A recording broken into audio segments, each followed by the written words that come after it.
So the first question I got dealt with pKa's, and the question was, in the solution for problem set 3, problem 1c, when a methoxy group is added as a side chain to phenol, it increases the pKa. This would mean that it is an electron donating group. To me, it seems like a methoxy group should be an electron withdrawing group. And so if we go here to the page, the example that this question is referring to is this one right here. And the question becomes, why is that an electron donating group and why isn't it an electron withdrawing group? And so I think the best way for me to answer that is to again talk about this idea of what is more important. Is it more important for something to have inductive withdrawal or to be able to delocalize charge over a pi system? And I think that the best way to answer this question is to actually compare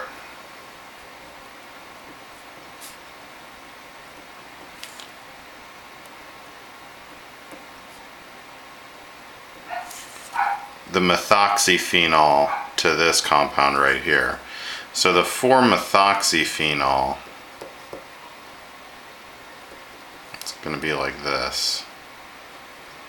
So again, everybody is thinking about this. I think that the big problem that everybody is having is everybody is only thinking about these in terms of things that you have learned in the past, in terms of oxygen being an electronegative atom.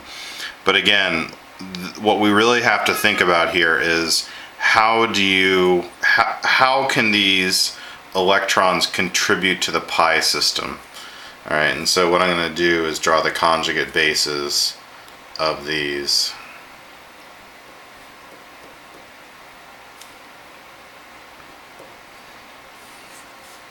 And you have to see that this conjugate base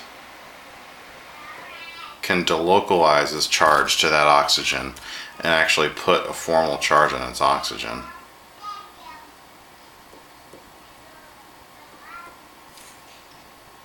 Oops.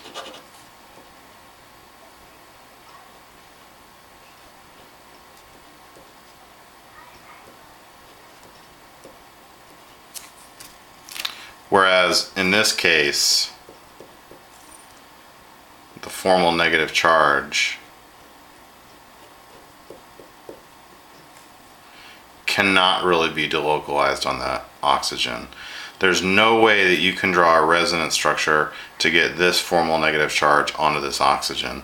The only thing that you can draw here is inductive withdrawal.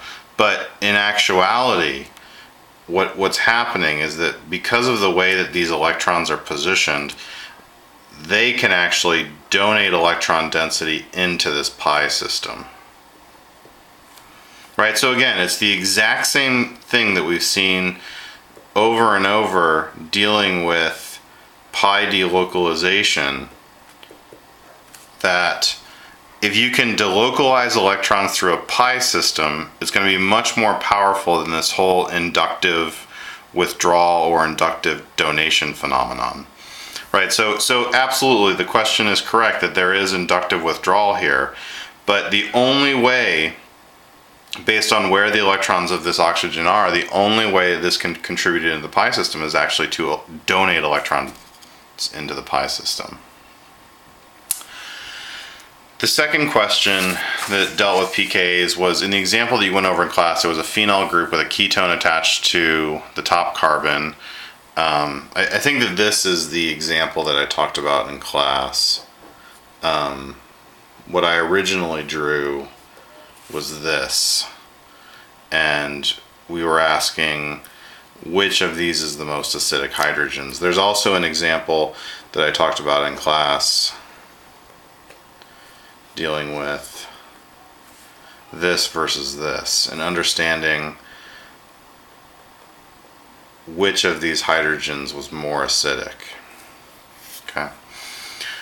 Based on what you know right now, if I was to give you this example, you would probably say that if you treated this with a strong base, that generally speaking, that what I wanted people to get out of this is that all of the things that you needed to think about, the first argument that you needed to think about was a sterics argument. Right? So if you used a base like tert-butyl lithium, then you would expect that the hydrogen that you would remove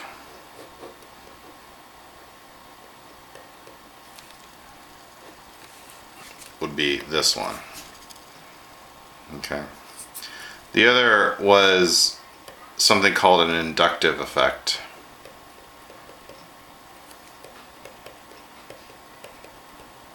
And remember that these inductive effects are going to be relatively weak.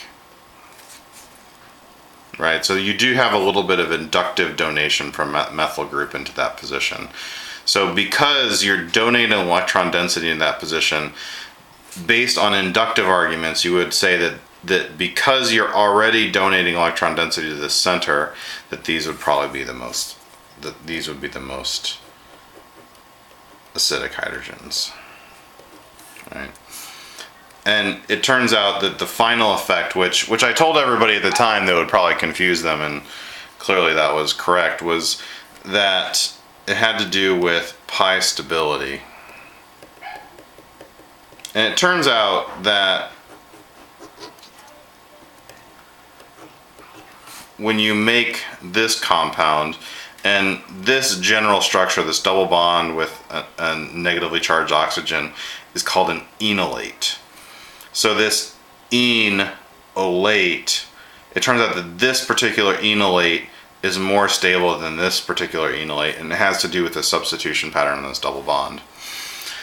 The other example that I went over in class that may have been a source of confusion, I don't think it was that example, I think it was actually this example, was trying to understand whether 1, 2, 3, 4, or the 5 hydrogens were the most acidic. Again, in remembering your arguments for which should be the most acidic hydrogens, the ones that you should be thinking about, again, what we want to talk about is which of these, when you remove a hydrogen and you're left with a formal negative charge, how can you delocalize that formal negative charge throughout the pi system? And so I think that the best way to think about this is, so let's look at 1. And the question is, can you delocalize that negative charge throughout the pi system? And the answer is yes. Right, you can delocalize it there, but you can also delocalize it over this double bond also. So you have full delocalization of that. So 2, I'm not going to write it down, but hopefully you can see that you really don't have any ability to do